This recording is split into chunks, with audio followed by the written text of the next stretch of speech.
freaking first cut. Golly. Welcome to the First Cup Podcast. I'm Rick Gehman, and this is your recap episode for this week's BMW Championship. Joining me to break it all down, Greg DuCharme is here. Hello, Greg. Good afternoon, gentlemen. What a week. It was a compelling tournament. I loved this golf course. It was so fun to watch this golf course over 4 days.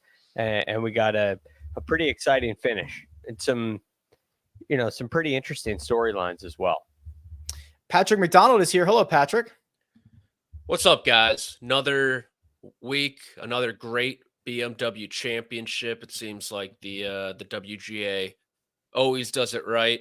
Some great golf courses over these last few years. Some great build out on site. Always seems like a big tournament there, and this week was no different. I think this week was no different. Kyle Porter is here. KP, hello. The Western Golf Association getting a shout out from the silver medalist over there. Yeah, the WGA, you know. Yeah, it was I don't know. I've got so many playoffs. It was a weird, wild, fun, crazy week. I don't know. We can jump into it, but the playoffs are not I don't know. They're weird. Like it's weird to me that you play all season and then your biggest stars, Scotty, Rory, like all these guys seem like annoyed that they have to be there. And you're like, wait a second. Like I don't know. Something's just not working. But it was an awesome week for Keegan. That was very, very cool. It was indeed. I'm sorry for the confusion here. I think this is wrong, Patrick. I think this is wrong. No, what was wrong was I'm gonna blame the cough syrup I was drinking early in the week. I didn't read a footnote on the President's Cup qualifying criteria for this week where they weighted this week's tournament as a signature event. Correct. It was 600 instead of whatever 2,000. Oh, so he only got he got up to like 8th or 9th. He got like 900 or something. Yeah. Okay. Something like that. Thank you. So for those who have no idea what's going on, the PGA Tour and PGA Tour comps tweeted out the automatic qualifiers for the President's Cup, and I disputed them because I was looking at the President's Cup standings and the point system, and it says that signature events and playoff events are worth 1.5 FedEx Cup points, but Patrick is telling me there is a footnote that says this playoff event is I see it right here. 2024 FedEx Cup playoff events will be weighted the same as signature events. Yeah, I typically don't read footnotes, and that one got me. So hand up. I was wrong. Take it on the chin. And yeah. No, I mean, I was the one who was calling it wrong, and I was wrong. So this has nothing to do with you being wrong. It has nothing to do with me being wrong. And if you don't read footnotes, you have not read about 60% of normal sports 1 through 3. Okay, well, this episode just got awkward then. Yeah, listen. Yeah, that's definitely on you to read a footnote on the President's Cup in the middle of August 2024. Yeah, that's your fault for sure. All right, we have a lot to get to. Let's get to it. The BMW Championship is complete. The 30 who will advance to the FedEx Cup playoffs, to the FedEx Cup final, the Tour Championship. I didn't know what to call it during our HQ. Whatever you want to call it, they're set. The 6 automatic qualifiers for both the international team and the U.S. team are set. So we have a lot to get to. Greg, I'm just jumping to the top of the board. Keegan Bradley wins the BMW Championship, and he does it with an even par 72 that was very solid. A birdie on the first hole, and then he rattled off 13 pars in a row. Remember, he only made 4 pars the entirety of Saturday's third round. He played 15, 16, 17, and 18 at 1 over, but admittedly, he had 2 putts on 18 and no problem there. He taps in a shorty to win the BMW Championship. He gives us both hands in the air. He moves from 50th, last man in, to 4th in the FedEx Cup standings. Hey, he gives himself a great chance to win next week. He'll be starting at 6 under par, which is right there in the mix. And if what Kyle says is true, he's almost in second place, which would be, maybe he's in first if these guys aren't all that interested. So, which The real lead. But Keegan Bradley could be the real lead. What was so interesting about this, Rick, you called it solid. The birdie at the first hole was huge because Adam Scott had knocked it on the green in 2. And for him to be able to knock it in there close with his third shot, which was a wedge, that was a huge shot. But the solidness of this was it was stress-free. He wasn't missing greens. He was giving himself makeable birdie chances, and it was leading to tap-in pars. Maybe a little tentative on some of those 15-foot birdie putts, but Bradley gave himself 7 birdie putts inside of 20 feet, which is exactly the recipe playing with a lead. All week long, Keegan had the distance control dialed in. He was spot on in the elevation, in the altitude. He figured out the numbers, and they just continued to get him right. And it took a lot of the stress out of his short game and his putting. I was very impressed with the way Keegan hit the ball from start to finish this week. That O for Patrick, where he has never converted an 18-hole lead, get it out of here because Keegan Bradley is on the board. He's 1 for 1 in his last one. The highlight for me in this round was the shot he hit into the par 5 17th from a number that they were playing as 222 yards, a high 5-iron that just covers the trouble and sets himself up for an eagle putt. He would not convert that. He taps it in for birdie and gives himself a 2-shot cushion going into the last. That was great. That was definitely the clincher. I totally agree with you. Like Greg said, his iron play was real solid today. I look really the end of that front 9 where it did get a little bit scratchy. He had some really nice up and downs to remain bogey free up to that point.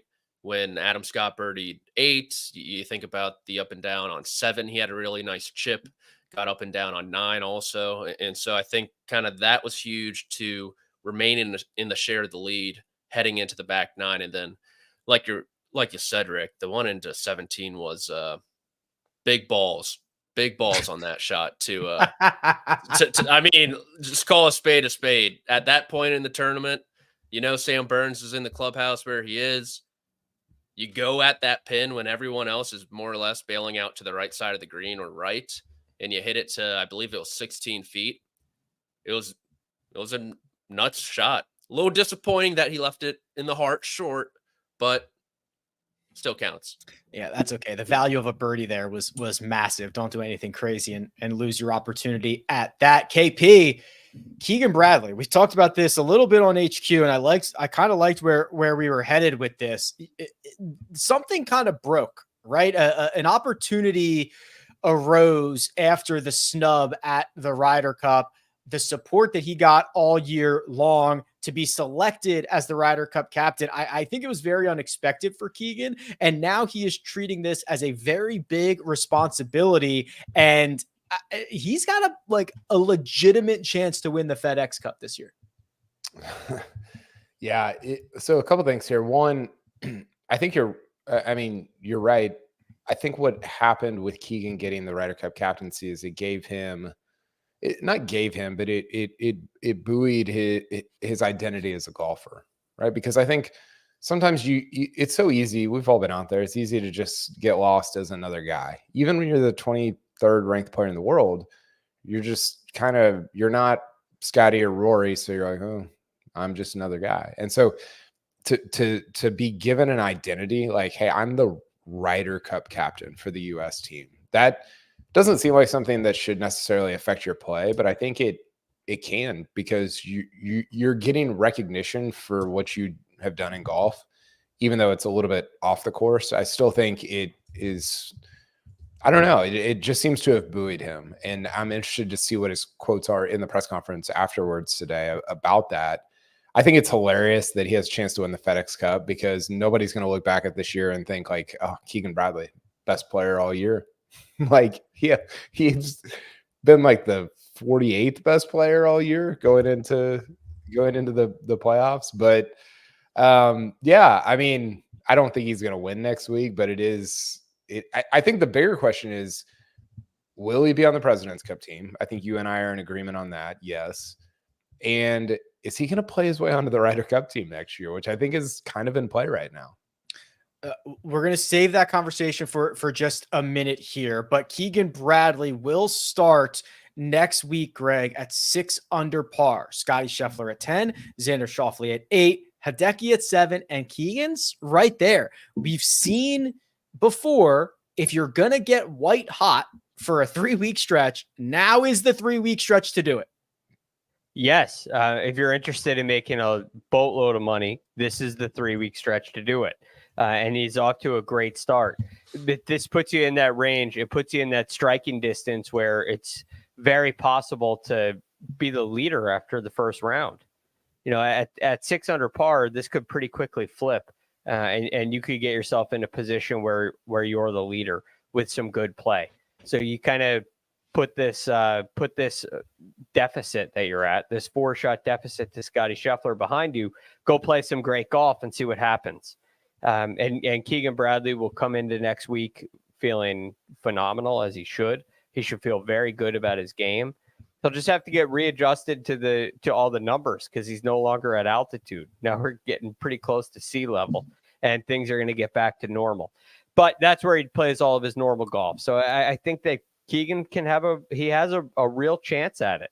It's unlikely because 2 of the guys you got to catch are the guys that have been the best players all year.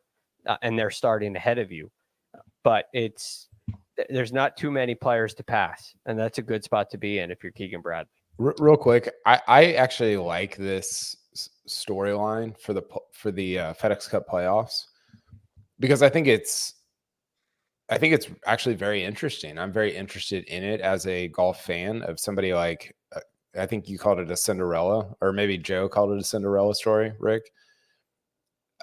But we need to just erase all the rhetoric around, hey, the FedEx Cup is a season-long points. Like, just get rid of it because that's not what it is.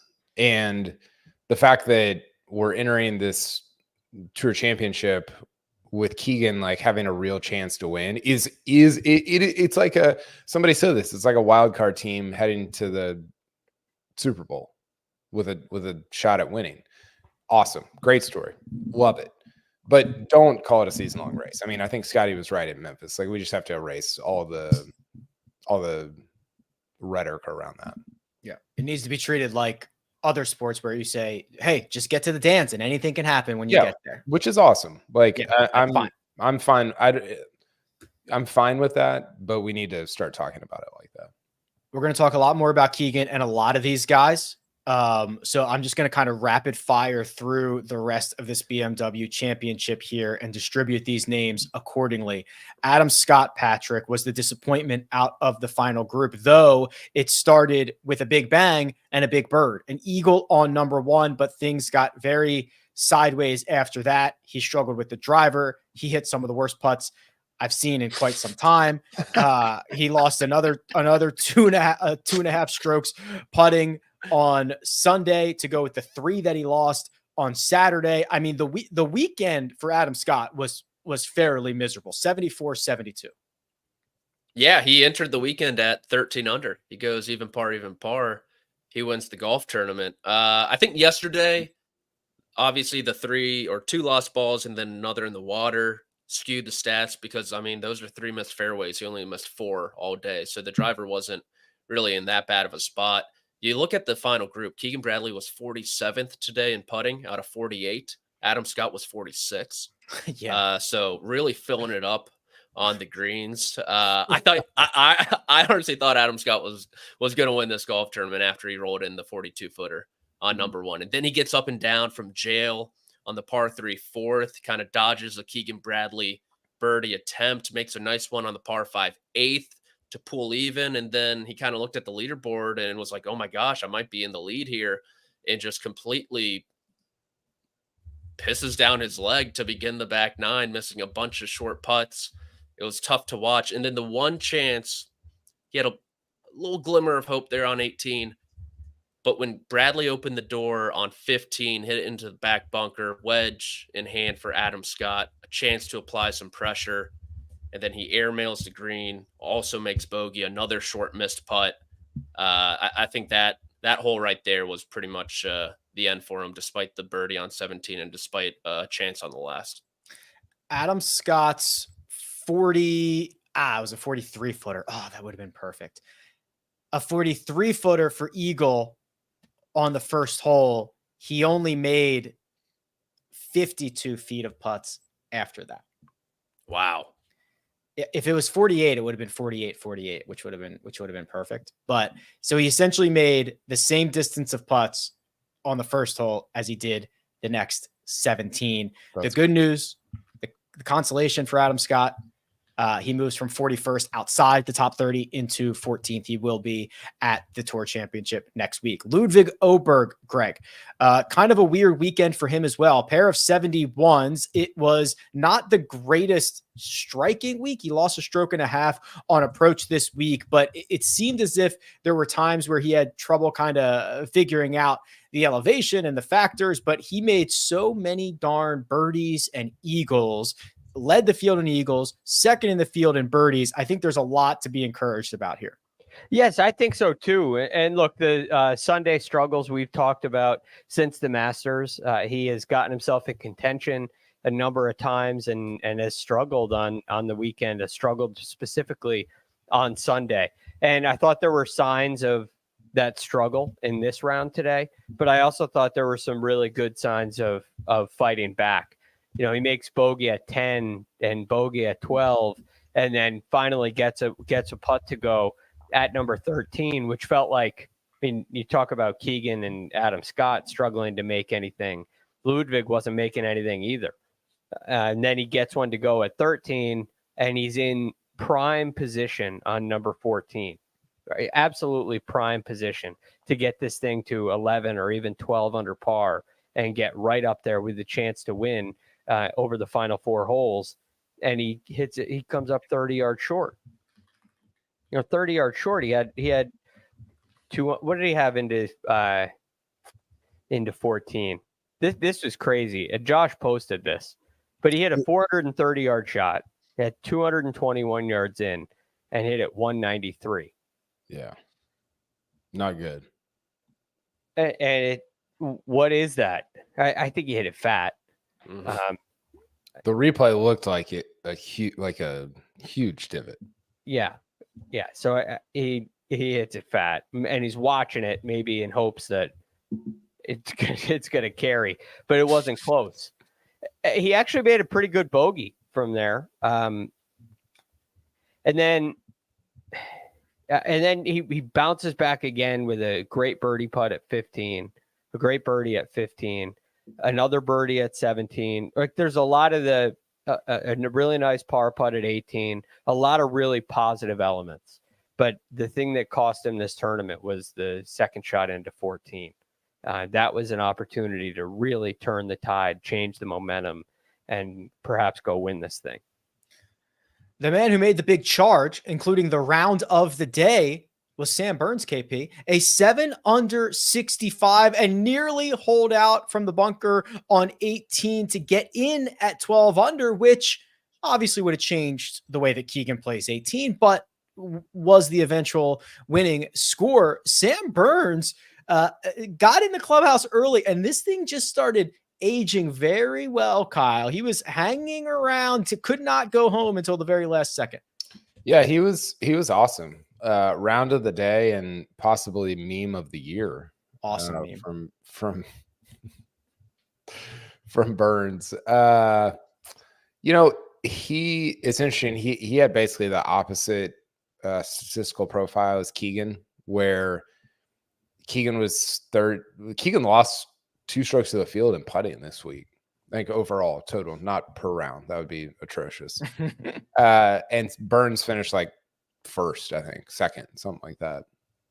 So it was an interesting sort of differentiation between those two. But yeah, Burns is super fun to watch whenever he starts cooking, like he did on the back nine here, because it just seems like he's going to make everything right.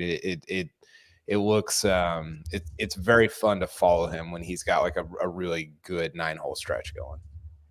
Yeah, and he did this. I think it was on Saturday as well, where he just made he was filling it up, but he just kept making silly mistakes, and yeah, he made a ton of birdies as well this week. Yeah, tied for second. He made one eagle, and then he was third in birdies. He made 22 of those, but he made 3 doubles. He made 7 bogeys, which I kind of loved about Castle Pines in general. Yeah, I agree.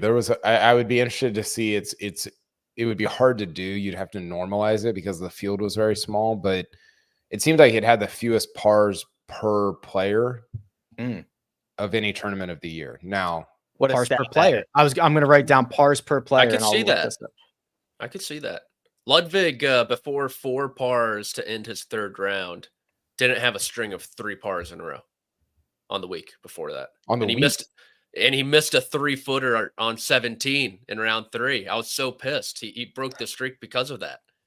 Wyndham on Thursday, the back 9 was just the first round back 9, 1 par, no 4s, no 5. I mean, it was insane. Yeah. It was wild. The thing I was going to ask you, Rick, and you can send it to break after you weigh in on this, but is this like Burns' ceiling? Is kind of just I don't know. Is there like another level for him to go up? This is a very good ceiling, to be clear. Like, he's making Ryder Cup teams, President's Cup teams. He's winning events, but there's not really like I have confidence that Sam Burns can win a FedEx Cup or win a major championship. The problem is, it's not a problem, but I think he's like getting the most out of his game, and he's already taken a massive leap in his career. He's always been a very good athletic, good driver, good putter. And then a couple of years ago, he figured out the second shot and he became this great strokes gained approach player. And that jumped him up to being what is like a top 25 player in the world. And you see weeks like this and he can win once or twice a year, whatever. But I find it hard to see a path for him either taking another big leap, and he has not shown this consistent progress over time. So I think he's getting, and this is also a compliment, I think he's getting the most out of it right now. Yeah. He feels like that sort of second tier, maybe second and a half tier with like a Wyndham, where you're like, yeah, I mean, I guess he could. Wyndham won a major, I guess he could win a Players, he could win a major, but is he going to win 3 majors? Like, absolutely not. Like, not going to happen, but can still be like a very good player for a long time. One thing to add on that, Rick, I completely agree with you in the big jump that he's made. He's at the point now where a jump would not be all that noticeable in the stats, right? I mean, I think a jump for Sam Burns will take some time because it's getting rid of huge mistakes that just happen at inopportune times. And a couple things have to happen in order for you to clean that up. One, you got to put yourself in position a lot. It's almost like a Xander Schauffele. The leap Xander Schauffele made this year was crossing the finish line. Sam Burns has to eliminate those mistakes and then eliminate them at the right time, eliminate them on Thursdays and Fridays, get in contention, and you may or may not notice it. But I still think there's more he can get out of his game because it's just little mistakes to clean up. But I'm not sure what that leads to as a win total. Well, we're going to find out over the course of the next few years, I suppose. But I got to stop us there, and we are going to turn our attention to the Tour Championship. We're going to turn our attention to the President's Cup team. We've got a lot more to talk about, but first we're going to take a quick break and hear a word from our partners. Saturday is big time on CBS. Number 2 Ohio State welcomes Akron into the Horseshoe. Then more college football in prime time with UCLA taking on Hawaii. Saturday on CBS and streaming on Paramount Plus.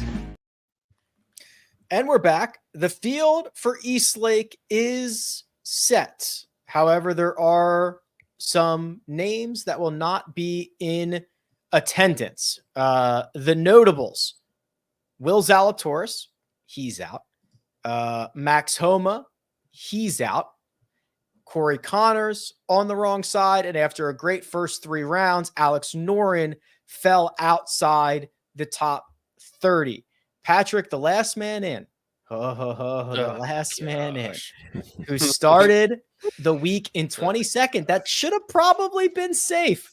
Didn't have to sweat it out, but he did. Justin Thomas, with one of the best rounds of the day, will be at Eastlake next week. Yeah, what a bummer for Alex Noren to be in contention all week and then implode down the stretch, miss out not only on a potential win, but your first trip to the Tour Championship.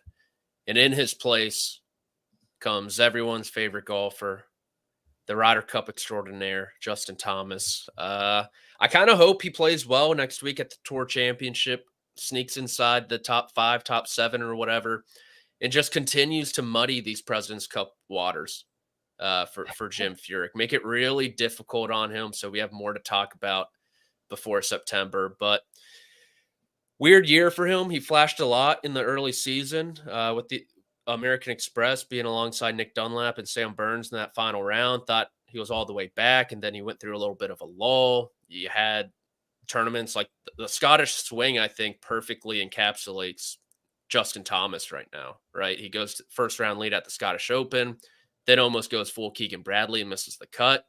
Open Championship, pretty similar there. And then, oh gosh, I'm in contention on Sunday. First tee shot, blows it into the ocean. And so there's still a lot of good in his game. His ceiling's very high, but needs to clean up the mistakes. And he did today, just did enough to get to the Tour Championship. So kudos to him, although I am kind of saying that tongue in cheek, to get back to Eastlake after missing the playoffs entirely last year. He's got some work to do. He's going to start at even par. That'll be 10 shots off the lead. Now, good news, Greg, for Tommy Fleetwood, who's had a great year, but struggled in the first leg and was 31st before the week started. He played well. He finished T5 at the BMW Championship. That moves him up and secures his position. He will enter the week 22nd. He will start at 1 under par. Yes. And kind of similar to what Patrick was saying about Justin Thomas, this was kind of emblematic of Tommy Fleetwood, capable of putting together really solid rounds of golf. This 69 was very solid. Not a whole lot of mistakes in this round. He made some putts in that 12 to 15 foot range. He missed some as well. Things were kind of normal in this round for Tommy Fleetwood. And I think it's a very good thing that it gets him into the Tour Championship, because although there's no win, and although there may not be memorable moments of Tommy in contention on the PGA Tour, of course, that doesn't include the Olympics. I think Tommy Fleetwood belongs in the Tour Championship, and it was a well-earned place after a solid 69 on Sunday.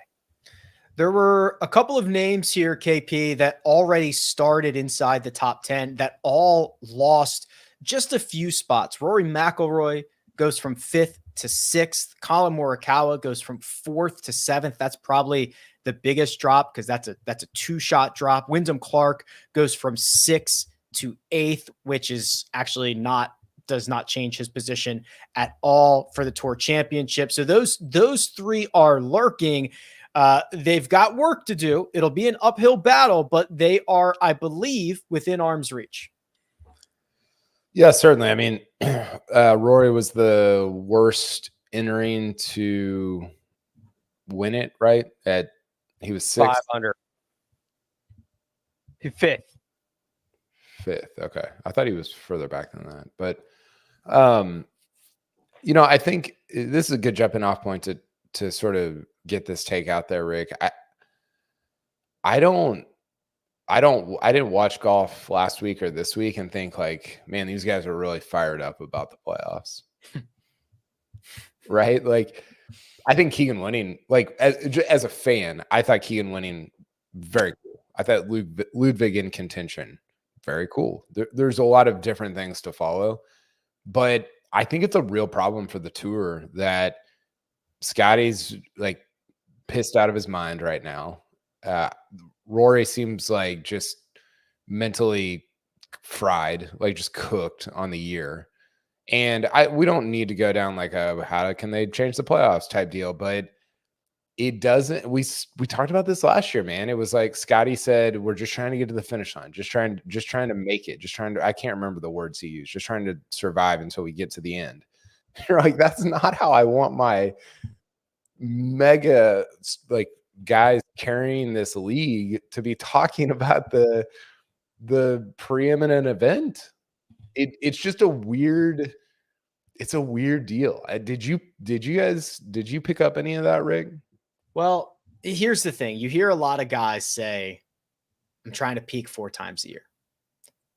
One of those times is not late August for the FedEx Cup. They're referring to 4 other times. So you never really hear that. And we've documented this a lot, both anecdotally, looking at it, these guys look and sound exhausted. Yeah. And then statistically, they are playing the most golf they've ever played through this point in the year. I mean, it is just, it feels like it's been a meat grinder all year, and they see the light at the end of the tunnel, and it's like, I don't care. Just get me there. Right. And there was a quote from Xander. I think it was like a little promo deal. I think it was within the broadcast. It wasn't a commercial or anything, where he said, yeah, I'm just trying to have patience because I'm really, really short on patience at this time of the year. Yes, I heard that. That. That's not great. I mean, I agree with him. Like that's probably how we would all feel. But like the whole thing, it continually year after year after year feels like such a slog. And again, like we don't need to solve that right now, but I felt that this week, not covering it, but just watching those guys, and you're like, I don't know if this is like the best product the PGA Tour could, or the best way for the PGA Tour to get its product out there. You know what it feels like, Greg? So it reminds me of what happened after Phoenix this year, where everyone has known Phoenix is like a total chaos, just disaster. But this is the first time that I remember players being like, yeah, it's kind of crossed the line a little bit, or, something might have to change. This is the first time I remember hearing players be as forward about Scotty Scheffler just like basically said, this sucks. And like, this is a bad format. And then based on what other guys have said, I feel like this is the first time I've heard those complaints voiced before. Well, there's, it's still somewhat new, right? This is the fifth edition of the starting strokes format, I believe. 2019 was the first time. And so, perhaps there's a little bit of time where they got to see how it goes, kind of a deal. A couple things I find interesting about this. In the times that I've heard players talk about their goals for the season, right? This has gone on for a number of years. To my surprise, one of the first things they mention is making it to East Lake. Now, these aren't necessarily the top tier player, the best of the best of the best, right? But pretty recognizable, pretty notable players where I'm thinking, well, win a major is going to be the first goal, and it's make it to East Lake, right? There are so many of these guys, so many more than I thought, where they want to be in that top 30. And if you're sitting in the number 1 spot for the entire season, you're going to make it to East Lake. And if you're sitting in the number 2 spot all season, you're going to make it to East Lake. And so that goal isn't necessarily there. Winning the Tour Championship is not something I hear of being a goal very often. Winning a major may be. Winning multiple times on tour may be. Winning the FedEx Cup isn't as much as you'd like. And perhaps that has something to do with the format. It's very clear that Scotty has been the best player all season. And it does expose some issues. If Scotty's back is hurt, if it is, I don't believe it is, but if it is, well, you got a serious problem if he has to withdraw. He's the most deserving number one player you've had in a season-long race in a long time. And he cannot finish 30th. Right? Yeah, that just can't happen. So that definitely brings an issue to life. Last year, when Victor Hovland wins, it's a great storyline, right? Rory McIlroy comes back on Scotty, a 6-shot deficit. Well, Scotty comes in second. You know, it feels like he should have won, but he didn't, and that's just kind of sports. But there could be a situation that if Kyle's feelings come to fruition next week, there could be a situation that just is very unfortunate. Well, go ahead, KP. Well, I was going to say real quick, I think Greg hit the heart of the issue, which is you're totally right about the top 30. Like, the guy, that is a goal. It's almost like you should just take the top 30 at the end of the regular season and just let them play East Lake. The problem being for the tour, and this is where I sympathize with them, you got to have programming, right? You got to have programming for your contract with FedEx, for your, like all these different things. And the players just feel like a little bit of a role player in that. They're like, hey, we're just going to roll you out there. We know, like producer Josh just said, Scotty should have not played the first two events. What's going to happen? Like, he's still going to be in first. Yeah. Someone asked him in Memphis about that. What did he say? He was like, yeah, looking back on it, maybe I shouldn't have played this week, but it's just like by nature, it's like, oh, I have the 3 FedEx Cup events on my schedule. I'm going to play them. And the guy was like, well, technically you don't really need to. Yeah. Which is very amusing. But I think Greg's right. I do think there has to be something where it's like, hey, this was the top 30 for the year. This was the top, 24 for the year. And then let him play it out, because the Tour Championship has been very good over the last several years. But the journey to get there has been kind of a beating.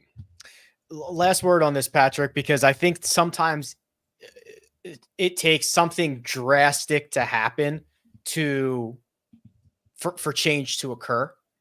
If a Scotty Scheffler or Xander Schauffele does not win the FedEx Cup, does that create the discourse of this is another reason this is not working? The two guys who had historically amazing seasons just got nipped by Keegan Bradley, who only got in because Tom Kim puked all over himself in Memphis on the last 4 holes. And we're all supposed to say he's the guy of the year. Now I'm creating a lot of this, discourse right now, but what do you think about that? Would a non-Scotty Xander winner start to raise the conversation about doing this differently? No. Is Keegan Bradley the face of the PGA Tour right now? He's about to be. He's getting chance of USA on every green like he's a presidential candidate at a rally. He could completely overthrow the machine that is the FedEx Cup playoffs. He is the outsider candidate. Yes. trying to dethrone, drain the swamp. He's trying to drain the swamp right now. Yes, and he's gaining a lot of steam in all the swing states. He is. RFK. RFK. RF Keegan. RF Keegan. Keegan J. Bradley. Keegan J. I gotta look up his middle name now. I hope it's James. It is now. No, I don't think it'll change anything. I mean, we've been hearing about like sweeping changes with the schedule forever. It seems like the last big change was going to the calendar year a couple years ago. This being the second this year, this being the first iteration of that. And then I think once the SSG really gets their teeth into the PGA Tour, then maybe the postseason and some of the schedule can get some change. But I think for the next few years, we're kind of coasting. I can't open up this conversation now, but I have very little hopes that injecting venture capitalists into the equation are going to somehow make it like better Theo for the Epstein, fan baby. and less profitable in some way. They're going to squeeze every dollar they can out of this. He saved the Red Sox. He saved the Cubs. He's coming to save the PGA Tour. They had a survey on their website, Rick, over 30,000 responses. I'm not sure if you were one of them. A little grassroots campaign there. And they're asking the fans what they want to see. You got to rank them 1 through 10. They give you the options. Wait, what were the options? It was like, what matters most to you on a broadcast? And it like gave you, it was like seeing full golf shots, storylines. I think it's on PGAtour.com. Do they show you the current results of that survey? No, I wish. No. Yeah, exactly. I wish. They're going to release it and it's going to be like, oh, wow. The number one thing people love is playing through. Like, This is why we need Keegan Bradley more than ever. I was I was in the car today. I had a last minute travel thing, family deal. And so I was watching on my phone. I was typing and watching on my phone. Kids are screaming, just a free for all. Are you driving? No, I think I was not driving. Playing through was like the size of a ball marker. It was so small. It was so tiny. oh man, that's funny. I do think it is getting smaller like every week. It feels like it. Yeah, I think it is getting smaller. All right, so let's zoom out here. So the top 30 is set. Scotty's at 10 under, Xander's at 8 under, Hideki's at 7. Do we have a graphic for this, Josh? I can just kind of go with it if we don't. Keegan at 6 and Ludvig at 5 under. That is the top 5. Then you've got them bunched up at 4 under par. That's Wyndham Clark, Sam Burns, Rory McIlroy, Colin Morikawa, and Patrick Cantlay. The 3 unders, Sungjae Im, Sahith, low-key, very good year, Shane Lowry, Tony Finau, and Adam Scott.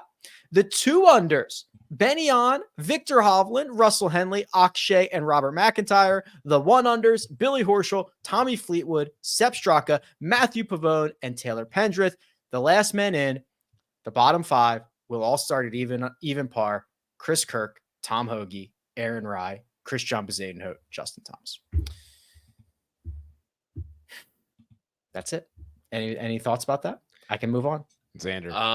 I think not only should we be rooting for Keegan Bradley, but I think we should throw our weight of this political machine behind the Swede, Ludvig Aberg, as a potential FedEx Cup champion without winning a golf tournament this year. I would love that. Oh, he could even not win the tour. Like he could not win the tour championship. I think that would be best case scenario. Oh, that would be amazing. So you're saying if Ludvig, like, you know, gets to 8 under par, he's 3 under. What is he? He's at 5. He's at 5. So okay, and then Wyndham Clark gets, you know, raw score, beats him, but doesn't get as high as he does. And then the guys above him drop. So he doesn't even win the shadow leaderboard. He has 0 OWGR wins. And he wins the FedEx Cup. Yes. That is the exact scenario I will be rooting for next week. That would be incredible. I think I'm rooting for that as well. The President's Cup teams. The automatic qualifiers are in, Greg. They're in. They're set in stone. For the United States squad, it's Scotty Scheffler, it's Xander Schauffele, it's Colin Morikawa, Wyndham Clark, Patrick Cantlay, and Sahith. Look at that. Sahith not only in the top 30, not only headed to East Lake, but he is headed to Montreal. That is the main 6. And then we got to find 6 more on this team, Greg. We got to find them. Yes, and I think there are some options that have kind of, come up and proven themselves worthy. Very happy with, on the team already, Wyndham Clark has made a nice transformation and will be very valuable. Patrick Cantlay has stepped up and shown his place on the team. I feel very good about the top 6, but having Sam Burns make the move that he has over the last couple of weeks, I think is huge, especially with the play of Max Homa. We also have, I wrote these things down here. Let's see. Tony Finau has been great. Russell Henley, top 10 player in the world, practically a lock. Keegan Bradley stepping up big time. I think, to lock himself up on this team. The way I look at it now, there's one spot and there's about 6 guys, which I think it comes down to Billy Horschel and Justin Thomas in a very strange way. I mean, Well, you that's could possibly You say throw Matt Akshay? Holman into the mix. that's an easy one. Wait, can you Akshay is in there as well. Okay. Okay. pull it? All you right, pull hold it on. up? Can we look at it? Yes. I will pull up. I will share my screen, Josh. I have the exact same as you, Greg. Okay, Yeah. fire me in there. All right. Scotty, Xander, Morikawa, Clark, Cantlay, Sahith. Greg, your next 6 are, sorry, Tony, Russell. Hold on, this is not updated. It's not updated. I can't is update the President's Cup website, Kyle. Go to ESPN. The ESPN President's Cup is always updated. Okay, Josh, remove my screen. Thank you. ESPN has a President's Cup page? Listen, What do they have? Is it live? They have live presidents. This is why Kyle is. Wow. Wow. Is Kyle the real worldwide. Kyle, leader? are you okay? All right, fire me in there, Josh. This is why Kyle is the senior guy here. So, Scotty, Xander, this is Colin, why. Wyndham, Cantlay, and Sahith. All right, so Greg's team is whom, please? Burns, Finau, Henley, Yep. Harmon, Bradley Harmon. Those 5 guys, I think, are all in. Harmon, Now- you're like for sure on Harmon. Yeah, Eh, Okay. I get that. I'm get good. that. Harmon would be my 20th guy. Right. Wow. That seems a little harsh. That's harsh. Well, we'll get- Patrick, your team. Okay, my team is. Wait, hold on. Who was Greg's 12th? Greg guy? didn't finish yet. Greg did not finish. He said. I said that I think that comes down to Justin Thomas and Billy Horschel. Oh yeah. For the Homa spot. Yes. So you're out on Homa. Max Homa lost 9 strokes off the tee. You could have just say Max Homa lost. He's lost. Like he is lost. There's no way you can. Was say that 9 strokes off the tee on Sunday last week? Like, This for the BMW in total. yeah. And he gained strokes off the tee both days over the weekend. Oh, Wow. He lost 7 strokes off the tee on Friday. oh my gosh. So who's that spot, Greg? You have to pick Justin Thomas or Billy Horschel. Or Akshay Bhatia, who's kind of slid down. He's slid a little bit for me. I think I got to go. I don't know if I can make this decision. I think it's Justin Thomas. Wow. It ain't easy being captain, Greg. These are tough calls you got to make. Wow. I Patrick, think it's Justin Thomas. Patrick. Okay. I will say Jim Furyk does have the opportunity to do the funniest thing ever and not pick Keegan Bradley. Which would just be and pick Justin Thomas. We want instead of we want you to I see will the other side of this thing. there's no way he's going to do that. if he, oh my God. Yeah, there's 0 way. It's like, okay, and by the way, are you still getting the private chef for us up there, the catering? You got that for us for Royal Montreal for the guys? Okay, I'm going to go with the top 6 since I can't change those out. Mhm. And then Burns, Finau, Henley, Bradley. I'm in on those guys. I'm surprised you didn't pick Henley twice. And then I am picking Billy Horschel for my team because he's going to be paired up with Keegan Bradley. Oh, They're just yes. They're just going to be throwing expletives at the Dude. French-speaking Canadians there. Give me that team. And then I am going to. I hope they're considering Nick Dunlap. Honestly, Yeah. U.S. Amateur champion, twice a winner, SEC match play winner. Also, I think that would be awesome. SEC match play win. What a pull. But I'm gonna say I'm gonna go with Akshay. Yeah. I think that's my team. You said top 6: Burns, Finau, Henley, Keegan, Billy, and Akshay. That's my team. Yes, that is Yeah. my team. I think that's the right way to go. You've got plenty of fire in the belly on that team. You've got plenty of great players. I cannot, in good conscience, take Justin Thomas to Montreal. I cannot do it. I will not do it.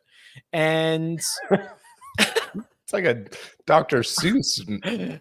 and I agree with the rest of that. KP, you got a different team? Top 10. I think the top 10 is like locked in, right? I don't think so. that's changing. Mhm. Top 9. And- Top 9's locked in. No. I think that it's so hard because you look at these numbers and you're like, am I really going to make a decision based on like 20 FedEx Cup points or 100 or whatever it is? I think I would go top 10. And then I'm going Akshay. Nice. And I'm going I'm gonna go with Nick Dunlap. Nice. Because here's the thing. I think that you have an opportunity here to get some guys that are super young, some experience without jeopardizing your position of winning this event. Because you have guys at the top in the top 5 that it's like, okay, these are our leaders: Scotty, Xander, Cantlay, Morikawa. Whether you agree with that or not, that's true. And you almost like clear the deck of the JT, Spieth, Homa, Ricky crew and reset it for 2025 and say, hey, go make the Ryder Cup team. You know, like we're clearing the deck of that. We're getting this new crop of Akshay, Dunlap,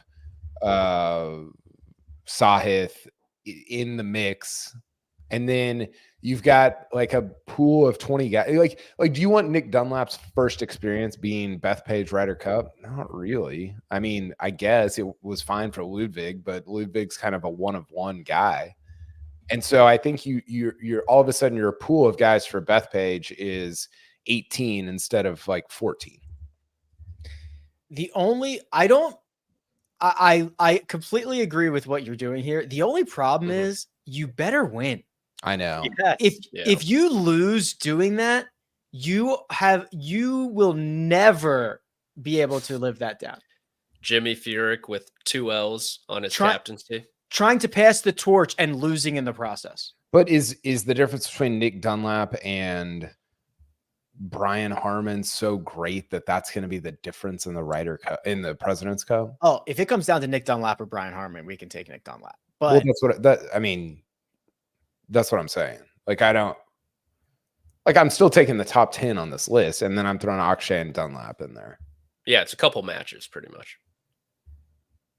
I get it. it. With a guy by your side. But that is not how it will be perceived.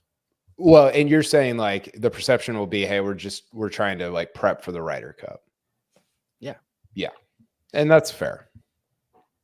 Well, they should be doing that, but you also don't want to lose if you're the captain. I know. It's tough, but I don't know. When was Spieth picked by couples? 14? 13. 13? He was like what, 12 at the time? Just entering his what is that, 7th grade? He had finished second in the Masters that year. No, he was 14. He won the John Deere and then went second at the Wyndham, T4 at the Deutsche Bank, and T2 at the Tour Championship. Yeah, my bad. And then he finished second in the Masters the next year. Okay, so we have to go. Sorry, Patrick. No, you're fine. All right, we have to go very quickly here. The other side, the international squad, is Hideki, Tom Kim, Sung Jae, Jason Day, Adam Scott, Benny On. They are in. And then there are 4 Canadians in the next 7 spots. Corey Connors, Minwoo, Cam Davis. It's chaos after that. So Greg, now you are international squad captain. Who's on your team? Corey Connors. Is it the same thing? Top 6? Yes. Okay. Yeah. I'm swapping Taylor Pendrith and Nick Taylor. So I'm going Corey Connors, Minwoo Lee, Christian Bezuidenhout, Taylor Pendrith. Cam Davis or no? Yes, Cam Davis is in. Yeah. So Corey Connors, Minwoo Lee, Cam Davis, Seabez, Taylor Pendrith, Adam Hadwin, or Siwoo Kim. So this is actually a much more interesting conversation because I actually don't think some of these like Nick Taylor is the face of Canadian golf and he should not be on this team and not be. And but not taking him is going to be nuts. The guy who won the Canadian Open for the first time in 70 years, and they literally changed the logo to, and the guy that you've been setting up to be the guy for the last year should not be on this team. I know. Yeah. I cannot believe he didn't make the BMW Championship. It's been a disaster. Oh. This team's low key kind of sick. They're frisky. Yeah. Siwoo is terrifying. Like I would take Siwoo because So would I. Yeah. I mean, I don't know. Like he might win 5 matches. He might like flame out. Who knows? But like his ceiling is sick. It's crazy. The Canadian different putter every day. Problem. The Canadian bias is a huge problem. If this was in Australia, you'd get a much better team.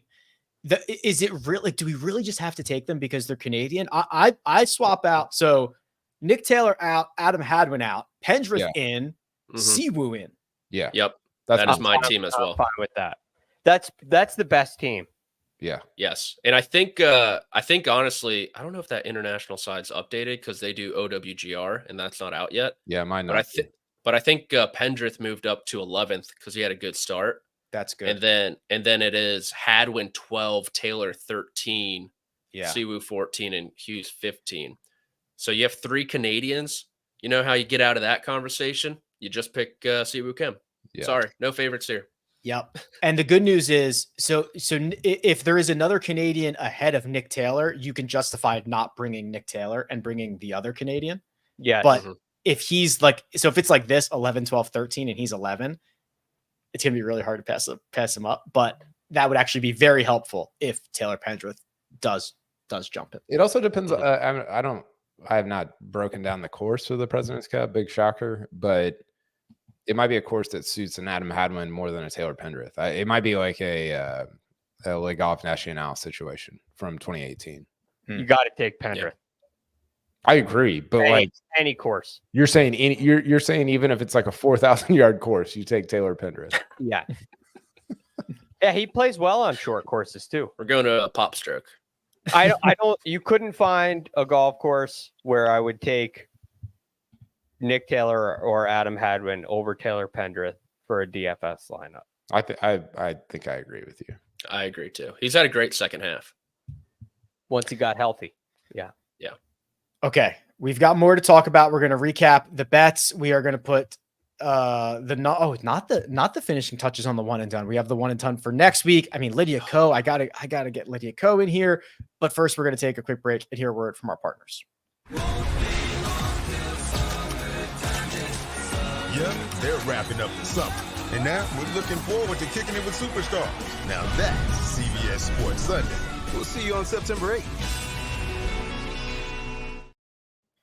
And we're back. Let's go to the Women's Open first, because I want to make sure that we get to this. And Lydia Ko, what an unbelievable finish down the stretch. It was wide open, wins her first major championship since 2016. And KP, how about this for a recent run? The gold medal. Yep, that's great. Also gets you into the Hall of Fame. And then you're one of the few to ever win a major championship at the old course. It is just sick stuff. It is sick. It is funny in women's golf because we're treating Lydia Ko like she's Adam Scott right now. She's the same age as like Colin Morikawa. Like she's 27. She's so young. But she had this quote afterward, Rick, where she said, she was like, yeah, my mom has been saying, hey, you were a lot better when you were 15 than you are right now. And I read that quote like 5 times and I was like, wow, that's very intense. And I know that there's a lot that goes into that, but her summer has been, and she had a really cool quote. I think I tweeted it out, but just about how I keep thinking it can't get better, and then it gets better. To win the gold medal for New Zealand, to go to the old course and run down, this sort of like the chosen one in Nelly, who leads by, I think she was up 2 or 3. And then Nelly kind of fades and Lydia just enters the door. And, we could do another hour on this, but the old course is, oh yeah, here's the quote. It's been a crazy past few weeks. Something that was too good to be true happened. She's talking about the gold medal at Paris. And I honestly didn't think it could be any better. And here I am as the Women's Open champion this week.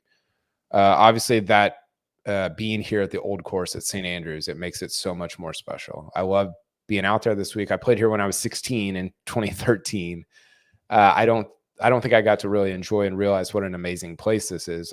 Who would at 16? And now that I'm a little older and hopefully a little wiser, I just got to realize what a historic and special place this golf course is. And it's honestly been such a fairy tale. And it's cool when players are sort of recognizing in the moment how special. I mean, there's only been 3 Women's Opens at the old course. They're not going to go back there for a while. You only get, this was the Rory thing in 2022. You're like, hey, you get one more chance at winning the old course. And all the greats have won at the old course. So it was really cool for the way her career kind of met that moment in time to play a Women's Open at the old course, and how she perceived that. You could tell after she had won it, it was like, oh my gosh, like this is the gravity of it. It was pretty awesome. Yeah, and she had to stay warm. She finished her round by making birdie on 18 and then went right to the putting green, Greg, because there were still a few golfers out there. Nelly Korda leaves a putt short on 17, which kind of ends her chances. And then Lydia Ko unable to make birdie on 18. In fact, she ends up making a bogey, but it was kind of all said and done. Before that, it was a 2-shot victory for Lydia Ko, and the putting green was the site of that emotion that KP is referring to. Yes. And she got out there early. She was a couple back in striking distance all week. Mm-hmm. Every time you looked, a lot of attention went to Nelly Korda, obviously. And I thought this was a great golf course for Nelly Korda. It seems like the struggle she's had after winning 5 times in a row this year, like the events where she struggled, has come from big numbers, specifically dealing with water. And I thought she would have a much better chance avoiding that this week. And this weekend, she didn't. She made a couple doubles on the weekend, a couple big mistakes. Bogey at 14, I believe it was. That was really costly. So Nelly had everything in the cards to win this, but Lydia stepped up and took advantage. One last thing I wanted to point out on KP's point about treating her like Adam Scott. A part of this comes because she talks about retirement. I know. Years ago, she's like 25 years old talking about becoming a psychologist and being done. Like, I don't know when this is. And it's still like, I'm not sure. She doesn't give a good answer. Like, no, I'm going to keep playing. Yeah. Well, she's kind of talked about maybe 30 is when I'll retire here, Patrick, but you're right. She brings it up a lot. I'll tell you what, it's different because women who are as good and as talented as young as Lydia are, they basically spend half their life at this point in professional golf, but she's kind of still winning a lot of golf tournaments and playing well, might be pushing back those thoughts of retirement. Well, and women have other things to contend with, like having kids and potentially growing a family as well, which could certainly impact the retirement talk, so to speak. But yeah, I mean, the longevity, we talked about it with Lexi when she announced her retirement. Speaking of retirement, of just like, I've been watching golf for 2 decades, and Lexi Thompson, ever since she was like 10 or 11, has been on my screen. And so we see it. I mean, the girl who Lydia was playing the final round with, they were saying it on the broadcast. I forget her name. Pano. Yeah, she won as a teenager last year at 19. So it's just common for the sport. You know who else is going to be a problem is Lottie Wode. Yeah. Lordy. Another Florida State. Who top knows? 10 amateur. She won the what's the official Augusta women's. I always screw up the order. Augusta Women's Anwa. Damn. Anwa. Anwa, That's a yeah. better way to do it. Anwa. So yes, very excited. If you did not get a chance to watch that and you were able to DVR it, it was a stellar finish. It was wide open. Congrats to Lydia Ko on capturing that at St. Andrews. Very, very cool. The bets. Very good in the matchups. Not so good anywhere else. Patrick and I were on the same 3-ball, plus 170 for Billy Horschel to beat both Sahith and Davis Thompson. Cash it. Greg had Taylor Pendrith over Corey Connors. Yes, indeed. And then Patrick, you also had Taylor Pendrith in your finishing position. He finished inside the top 20 at plus 180. So you got your plus 170, you got your plus 180 on your two biggest bets, and Taylor Pendrith continues to play great golf. Got a little sweaty at the end. Late double bogey on that back nine that I was tracking. Did not love to see that, but made a birdie to offset it a little bit, sneak inside the top 20, stay inside the top 20. He was kind of there all tournament long. So another great week for him. We did not have Keegan Bradley on the outright card in any sense, unfortunately. And we whiffed on our bonus bets. Wyndham Clark did not finish inside the top 10. That's a tough one, Greg, considering Double at 17 and a bogey on 15 to fall to T13. That's probably the worst beat out of these. That was brutal because it wasn't on the broadcast. I'm watching and I'm like, I wonder how. Okay, Pendrith looks good, but it's a little shaky. How about Wyndham Clark? Okay, he's in the top 10 on a par 5. This is good. Next thing you know, he's leaving one in the bunker, hitting it way over the green, hitting it in another bunker, making a 1-putt double, and it's done. The whole thing's over. It was shocking. I'll leave it at that. Josh, do you have like the entire bet results, not just the best bets? Because we have 1 week left. We got to know where what we need. Oh no. Get some, boys. Oh, okay. Hold on. This is I'm actually closer to even than I thought. Okay. Get some. So Well Patrick's Congrats on your success. his 0.3% ROI, Dollar bills, yo. which would be getting lapped by any savings account, not even the high yield ones. Any No. savings account would be lapping Patrick's ROI right now, 149 bets later, but he is in the black, which is a very good thing to say. KP, I don't know how closely you were following the Danish event, but Rasmus did lead after the first round. I looked it up and I was like, I'm a freaking genius. And then he finished like T53. And then, well, yeah, the weekend was bad. But after 2 rounds, I'm pretty sure, I don't know if they were 1, 2, and 3, but the top of the leaderboard was like it was like Nikolai Højgaard, Rasmus Højgaard, and another Rasmus Neergaard Peterson. It was like the ultimate, like, good luck following these guys at the top of the board. This is like the Neeson Law thing. Yes, yeah, Thomas Neeson Law. That's right. He's a European stud. Yeah, this was tough. I was pretty fired up. I didn't see that after the second round. I did look it up after the first round, and I was pumped. I was locked in, and then just nothing. I think the closest Højgaard was 8 back. Yeah, that's all right. It was a fun one either way. Well, the one and done. 1 week to go, and of course, this edition of the one and done is brought to you by Supreme Golf, which is the world's largest tee time marketplace.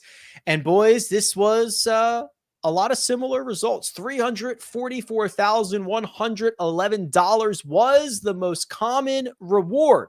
Kyle got it for Wyndham Clark. Mark got it for Wyndham Clark. Greg got it for Patrick Cantlay. And I got it for Will Zalatoris. Patrick got $177,000 from Victor Hovland. And Josh got $86,000 from Aaron Rye, which now leaves us with just 1 week left in which we are doing 20%, I think, 20% of the bonus payouts, meaning the winner will get $5 million, meaning Oh no. Greg has won. Fantastic. Congratulations. Thank you. Congratulations, Thank Greg. you. It's been a long year. I'm Finally happy it's made not it. if it's not gonna be me, I just hope it's not Mark. And we have accomplished that goal. So good job, Greg. $19.8 million. You are inside, I believe, the top 20 of the overall standings. So you have had a very good year. And now we need you to put a bow on it with a $5 million winner next week. I got a couple options. I have Wyndham available. I have Hideki available. Wow. I have potentially Keegan. So we'll see. You are only 3.1 million out of first. You are conceivably live. Yes. But, well, you imagine this time of year, nobody's got Xander. Nobody's got Scotty. How does run your pool? They're doing it how we just put in what we want the Tour Championship to be worth? I believe Josh was able to adjust the settings. Okay. Yes. Because it's on the schedule. So it's very much live. You don't know, I need a win. So maybe we can put our heads together and decide who the best play is. My instinct is a Hideki. I think if you have stones, you take Keegan. Yeah. If I had Ludvig available, that would be awesome. I unfortunately don't. True chaos. Keegan I don't know if Keegan's an option. I may have used him. We'll check it out. I'll get back to you on that. At 22.9 million, Cody 6 has a $1 million lead. Oh, we should check to see if Cody stayed true to his word and played who he said he was going to play. He said he was going to play Horschel. Yeah. Did he play Horschel, Josh? Can you check on that? The captain, 21.9 million. He's $1 million back. Red Zupkis, Sean Cianchetti, and Ray round out the top 5. And hat tip to you, Cody. You did play Billy Horschel, and you got $229,000. Yeah, good Nice. man of your word. Well done, Cody. We're very proud of you. Anything else one and done related? Yeah, I just want to beat Mark. Oh yeah, let's beat Mark. If Mark finished last, that would be awesome. Mm-hmm. Well, he's going to take Rory. He's going to take Rory. Which is fine. Because and I don't have Rory available. I do. Yeah, that's probably smart, Cody. Cody will not tell us who he's got locked in for East Lake. Probably smart. He puffed out his chest a little bit with the Billy Ho in the comments. But he was smart that he puffed it out early, and now he can just say, "Well, I've already puffed out my chest. I don't see anybody else giving out any picks." True. Yeah, there's respect there now. So if I want to beat Mark, so I have to decide: is my goal to beat Mark or to not finish last? Well, let's just hope. Well, both. If you beat Mark, you've accomplished the other goal as well. Yeah, but it's the difference between I saved Rory. What am I going to not play Rory? Oh, I see what you're saying. And so now I'm like, well, do I take Keegan? Do I take? Yeah, could you imagine going the whole year and not playing Rory? I mean, yeah, it would be weird. I don't know. I don't know what to do. There's a lot of pride on the line. I don't know. We'll have to see. Yeah, big decisions to be made. And of course, this edition of the One and Done brought to you by no one else but Supreme Golf, the world's largest tee time marketplace. Shows for next week. Monday, Tuesday, normally. Thursday, normal, round by round recap. Friday, network show at 1 and round recap. Saturday, round recap. Sunday, round recap. Questions, comments, concerns, thoughts? I can't believe the season's almost over. What a year. What a year. We'll save that for next week. Rick, I was looking up where certain guys are that got drafted in the Major League Baseball draft, how they're doing in the minor leagues.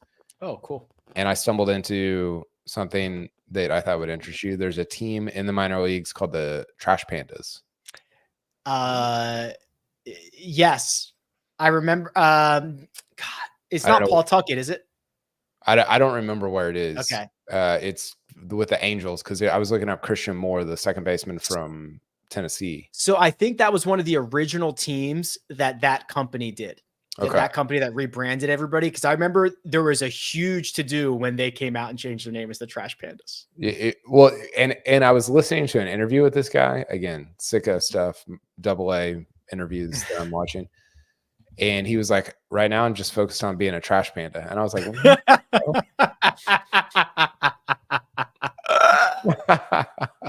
it sounded so weird. That is the AA affiliate for the Angels. They play in Madison, Alabama. They are the Rocket City Trash Pandas, and their logo is a raccoon in a trash can, and the trash can is being blasted off into space like a rocket ship. I might need to take normal sports to minor league baseball. You would have a treasure trove of content. Minor league baseball is the actual normal sport. Name this team the Trash Pandas. It's incredible. Who's with me? Yeah. I think some of the first teams that did it were like the Montgomery Biscuits, the Richmond Flying Squirrels, and the Squirrels. My sister used to work for them. Look at the panda tail in the S. You don't miss these details. That's sick. I'm into that. Wait, but is that a red panda? No, he just has just fire. It's a raccoon. Wait, why is it a raccoon? That's what people call raccoons trash pandas. Because they look like pandas, but they're always digging through the trash.